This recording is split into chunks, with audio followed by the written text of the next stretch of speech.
This should be okay. Thank you po, Doc. RJ, I already know everything. Alam ko na ang tungkol sa pagkatao ni Zoe. And I'm really worried about her. Morgana, may alam ka ba tungkol sa pagsisinungaling ni Moira? Tungkol sa pagkatao ni Zoe? May sinabi ba siya sa'yo noon? No. In fact, nagulat din lang ako nung sinabihan niya ako. Besides, Moira and I aren't that close for her to tell her most sensitive secrets. Kung meron lang talagang biyahe papuntang impyerno, pupuntahan ko yung kapatid mo. Just to tell her what a hypocrite she is. Hypocrite? Kaya ko lang naman pinakasalan yan si Moira. Dahil akala ko ako ang nakabuntis sa kanya. Yun pala, anak niya sa ibang lalaki. RJ, patay na si Moira. Siguro naman, sapat na yung pagkawala niya para pagbayaran ng lahat ng kasalanan niya sa'yo. Patahimikin mo na si Moira. She's gone. But Zoe is very much alive. Hindi mo ba alam that she's missing? Kahapon ko pa siya kinokontak. What do you mean she's missing? Actually, kagabi ko pa siya tinatawagan pero hindi ko siya makontak. Gusto ko siyang makausap tungkol dito para ayusin namin to. RJ, I can sense na sobrang affected si Zoe sa mga nangyayari ngayon. And I'm afraid baka kung anong gawin niya sa sarili niya. I'm really worried about her. Kung wala kang gagawin para hanapin siya, baka tuluyan na rin siyang mawala sa'yo. We need to find her.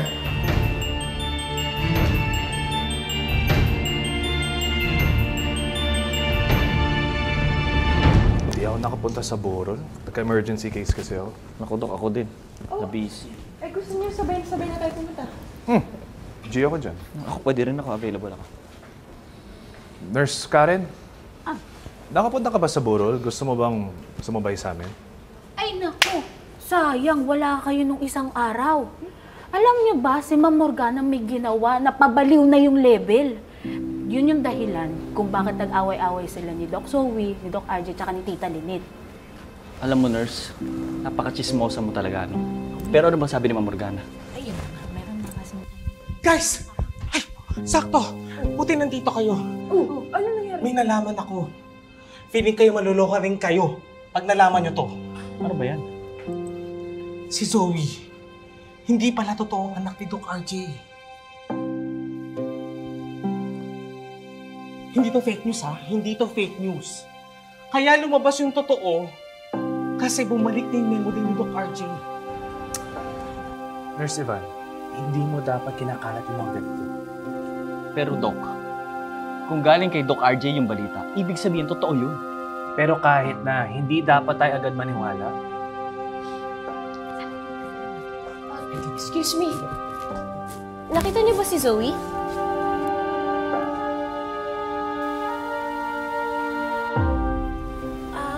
Dok, sorry ha. Tatapatin ka na namin. Meron kasi kaming narinig na balita. Hindi mo daw kapatid talaga si Zoe? Hindi siya anak ni Doc RJ. Totoo ba? So, ibig sabihin, hindi siya totoong tanyag? Doc Annalyn. Si Doc Zoe po, mukhang tatalon sa rooftop. Ano? Saan? Oo, saan? Saan? Di ba? Saan?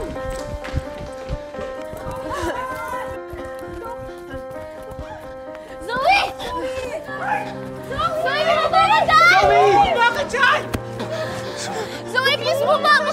Bumaba ka dyan! Huwag ka makailam dito, Annalyn! Huwag ka makailam dito! Zoe, please, tama na! Akit ako dyan! Tama na, please! Just shut up, Annalyn! Just shut up! Alam ko na magtawag-tawa ka eh. Masasolo mo na si Daddy.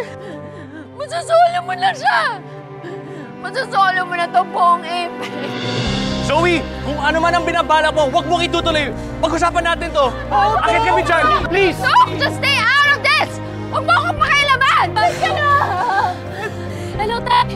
Tay, nasa rooftop po si Zoe. Gusto niya pong tumalon. Sige po. Zoe, tama na! Wag, Zoe! Mabuti pa umalis na kayo! Hayaan niyo na lang ako dito! Sayang lang yung pagiging doktor ko! Wala naman palang silbi mabuti pa!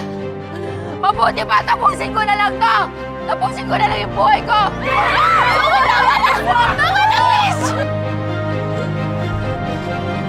Condolence po, Ma'am Giselle. Salamat.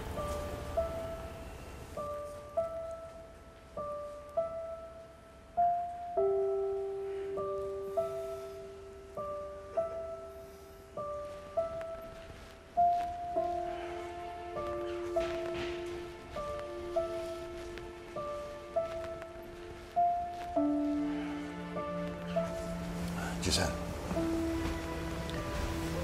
kamusta yung pag-uusap niyo ni RJ? Nasabi mo ba yung tungkol kay Zoe? Alam na pala ni Ubeng yung tungkol dun eh. Sakto naman na bumalik na rin ang alaala niya. Ang sabi niya, hindi raw natanggap ni Zoe ang katotohanan. So, hanggang ngayon, hinahanap pa rin si Zoe. What? Hindi matanggap ni Zoe?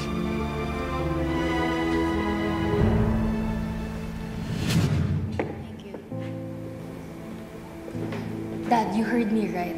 Hindi totoong anak ni Tito RJ si Zoe. Totoo ba yung sinasabi mo? Dad, narinig ko sila mismo nag-uusap. Di ko nga alam kung dapat ko bang sabihin sa kanila yung nalalaman ko eh. Huwag ka nang makialam dyan. Baka mapahama ka pa sa gagawin mo. Hayaan mo na lang sila. Pero Dad, pamilya ko pa rin sila. At hindi ako papayag na matagal na silang niloloko ni Moira at saka ni Zoe. Anong ibig mo sabihin? Zoe knew na hindi siya anak ni Tito RJ. At mas pinili niya na hindi to sabihin. Zoe's lying. Bakit hindi niya matanggap? But according to Justin, matagal na niyang alam na hindi siya tunay na anak ni RJ. Really? Oh my gosh. Tama na! Zoe, tama na!